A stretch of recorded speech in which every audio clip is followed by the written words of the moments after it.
नमस्कार, आप देख रहे हैं टीवी 20 न्यूज़। मैं हूं आपके साथ इस बुलेटिन में डॉक्टर प्रियंका सोनी। अब नज़र डालते हैं खबरों पर। आजमगढ़ के थाना देवगांव में गांव चकिया भगवानपुर के रहने वाले फूला देवी पत्नी चंद्रशेखर चौहान जो एसपी कार्यालय आजमगढ़ में न्याय की गुहार लगाने आए थे। फूल देवी ने बताया कि युवती भगाने में मदद का आरोप लगाकर पुलिस फूला देवी पति चंद्रशेखर चौहान व दामाद को प्रताड़ित कर रही है। सोमवार को पीड़िता ने मामले की शिकायत एसपी से करते हुए न्याय की गुहार लगाई। एसपी ने प्रभारी इंस्पेक्टर को जांच कर कार्रवाई का निर्देश दिया है। चकिया भगवानपुर गांव की प्रार्थनी ने बताया कि गांव के ही निवासी सुरेंद्र चौहान मनबड़ व दबंग किस्म का इंसान है। जमीन विवाद को लेकर पड़ोसी सुरेंद्र चौहान के परिवार से उसका कई बार वाद विवाद हो चुका है। प्रार्थनी ने बताया कि सुरेंद्र चौहान के परिवार वालों ने कई बार हमारे घर वालों को घर में घुसकर मारा पीटा, इसका मुकदमा न्यायालय में चल रहा है। प्रार्थनी ने भी बताया कि प्रार्थनी के परिवार वालों को हैरान परेशान करने के लिए सुरेंद्र चौहान अपनी पुत्री का अपहरण करके प्रार्थनी और प्रार्थनी के परिवार वालों को झूठे मुकदमा फंसाने करने को आमादा है, जबकि प्रार्थनी और प्रार्थनी के परिवार वाले शांत स्वभाव के व्यक्ति हैं। काफ़ी कमज़ोर होने के कारण बार बार सुरेंद्र चौहान के घर वाले प्रार्थनी के परिवार वालों को मारते पीटते हैं। प्रार्थनी ने बताया कि ज़मीन का मुकदमा न्यायालय में विचाराधीन है। ज़मीन हड़पने की नीयत से झूठे मुकदमे में प्रार्थनी व प्रार्थनी के परिवार वालों को फंसाना चाहते हैं। प्रार्थनी ने भी बताया कि उनके परिवार वालों का सुरेंद्र चौहान की पुत्री की अपहरण घटना से कोई संबंध नहीं है। उन्होंने एसपी साहब से अनुरोध किया है कि मामले की गहनता से जांच की जाए और जो भी इस अपहरण में दोषी पाया जाए उसके खिलाफ सख्त कार्रवाई की जाए। प्रार्थनी ने भी बताया कि युवती के भगाने में सहयोग का आरोप लगाकर पुलिस प्रार्थनी और प्रार्थनी के परिवार वालों को परेशान कर रही है।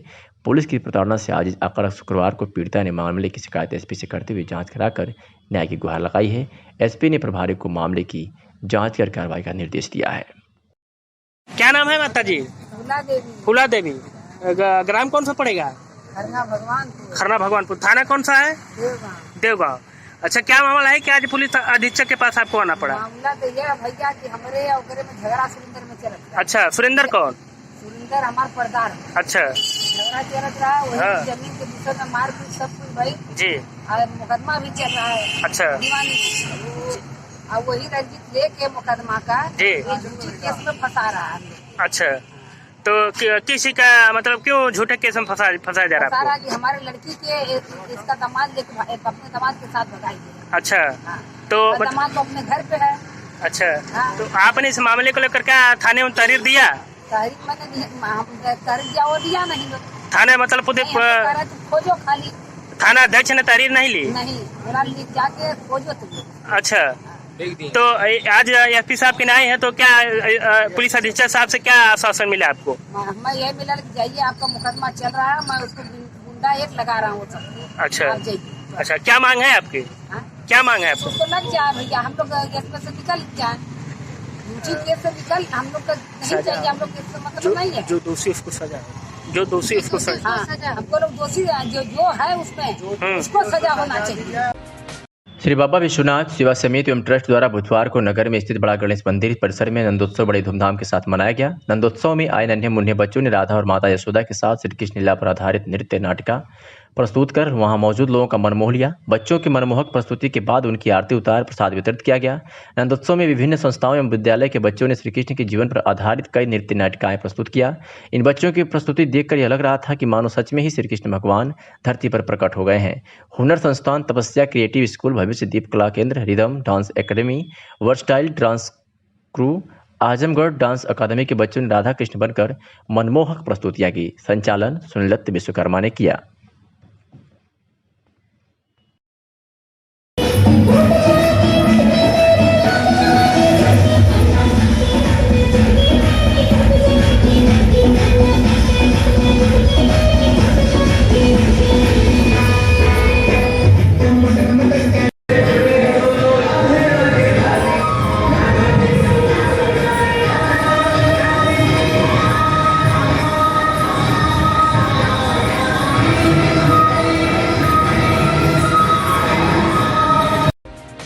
अतरौली थाना क्षेत्र के आमेपुर गांव निवासी व स्थानीय लोगों ने वरिष्ठ पुलिस अधीक्षक आजमगढ़ तथा क्षेत्राधिकारी बुढ़नपुर को पत्र लिखकर रजिस्ट्री के माध्यम से अवगत कराया है कि थाना क्षेत्र में एक ही जगह पर कई बार चोरी हो चुकी है, किंतु स्थानीय पुलिस द्वारा अभी तक कोई कार्रवाई नहीं की गई।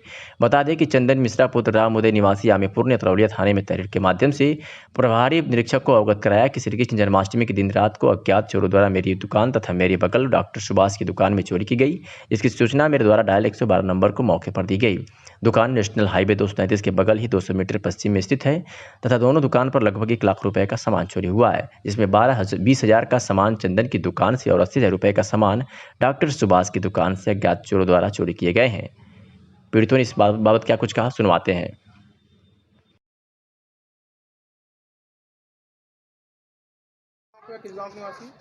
चंदन मिश्रा, ग्राम आमेपुर। क्या दिक्कत परेशानी करते हैं? हमारे दुकान में सर 3 बार चोरी हो चुकी है। उसकी सूचना आपने थाने पे दी? थाने पे दिया था, 112 नंबर आपातकाल पे भी दिया था और कोई कार्रवाई नहीं हुई। पीछे जितनी बार हुआ था, फिर 2 दिन हो गया एप्लीकेशन दिए हुए थाने पर, कोई कार्रवाई नहीं हुई। और सीओ को और कप्तान साहब को भी मैंने रजिस्ट्री किया हुआ है।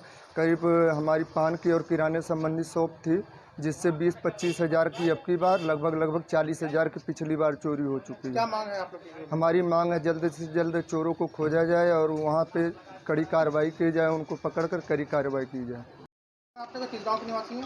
हमारा नाम सुभाष चंद्र गौड़ है, ग्राम जमीन दसाओं का निवासी हूँ। क्या दिक्कत परेशानी आपको? हमारी दुकान थी, उसमें से लगभग 1 लाख की चोरी हो गई है और हमने थाना अतरौलिया को भी एक दरख्वास्त दिया था। इसके बाद एक सीओ को और एक एसपी को भी दरख्वास्त दे चुके हैं, अभी तक कोई कार्रवाई नहीं हुई है। सीओ एसपी को कैसे रजिस्ट्री द्वारा दिए भेजे हैं? रजिस्ट्री द्वारा भेजे हैं। क्या कहती है पुलिस में? आप गए तो वहाँ क्या कहती है? पुलिस अभी कोई एक्शन ही नहीं ले। पुलिस कह रही ठीक है, हम ढूंढ रहे हैं, जब मिलेगा तो हम बताएंगे। आपके गाँव में कितनी बार चोरी हो चुकी है? लगभग हमारी दुकान में 2 बार चोरी हो चुकी है। कितने का नुकसान हुआ है? लगभग 1 लाख का।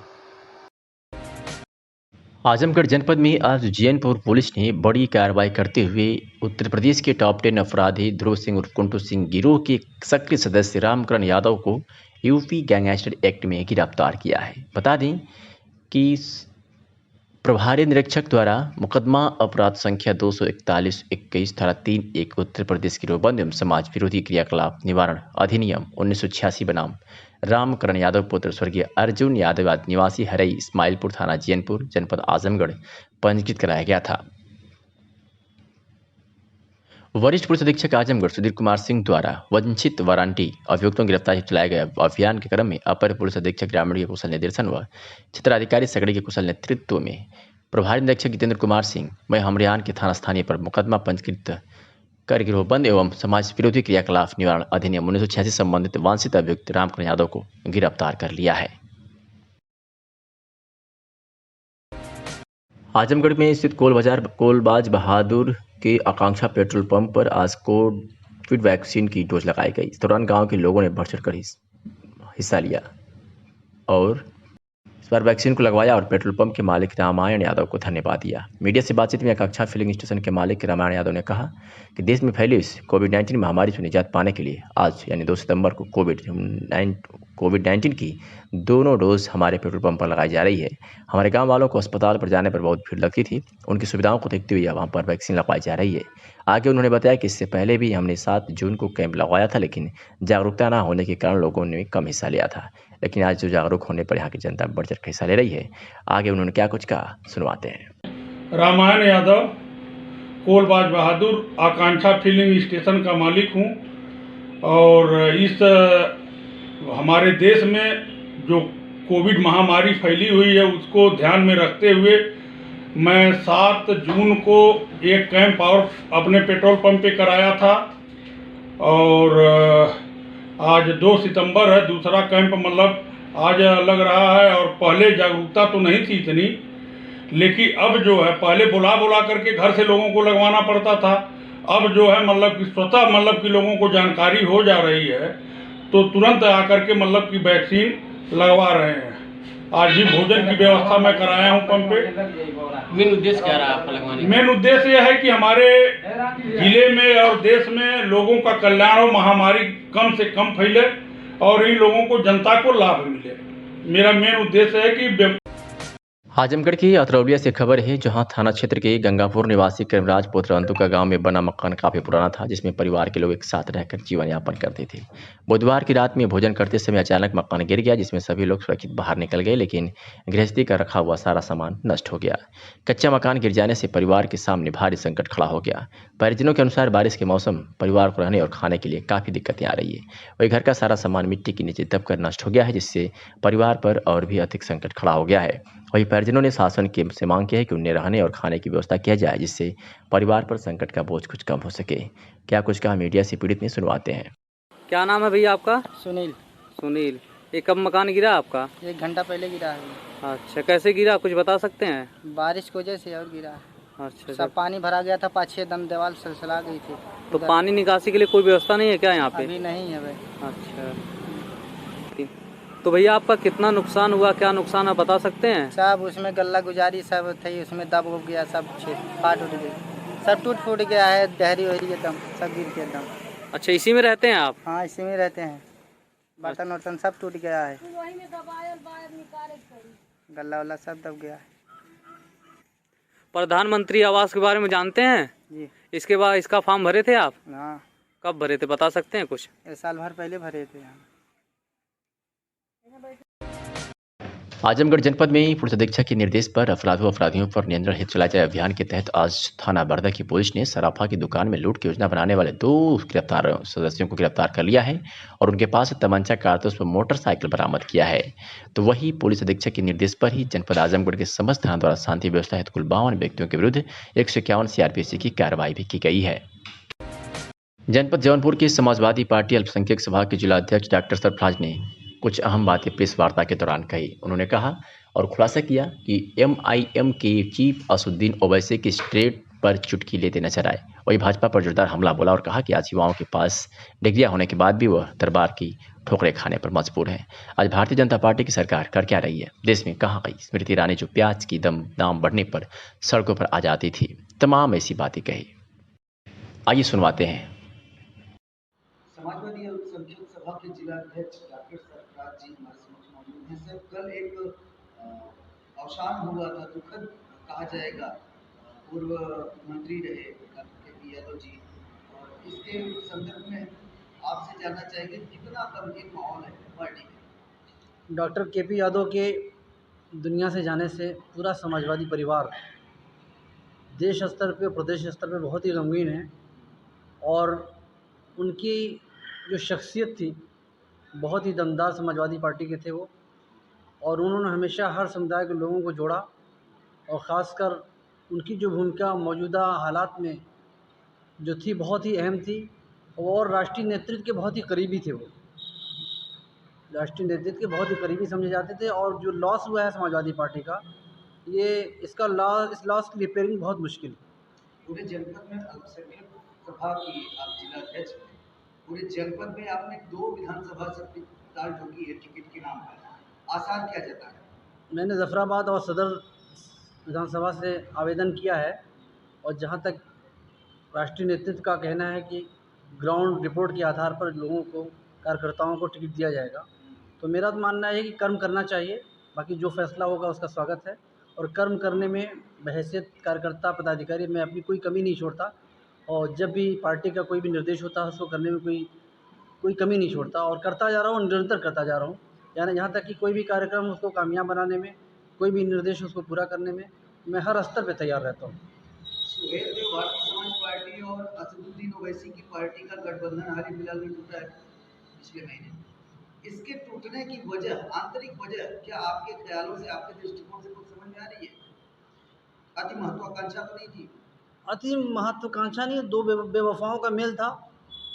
दोनों की वफ़ाएँ जो है, वफ़ाओं में वफ़ा नहीं, बेवफाओं की वफ़ा थी, तो उसमें किस तरह की अच्छी संभावनाएं वहाँ से निकल सकती थी कि सब ने अपने मकसद के तहत शादी की थी, वक्ती इसका तलाक हो गया। अच्छा, ओवैसी जी से आपकी पार्टी को कोई खतरा है? क्योंकि वो ऑक्सीजन फिर तलाशने में लगे कि कोई एक बड़ी पार्टी का साथ मिल जाए। ओवैसी जी की पार्टी से समाजवादी पार्टी को दूर दूर तक कोई खतरा नहीं है।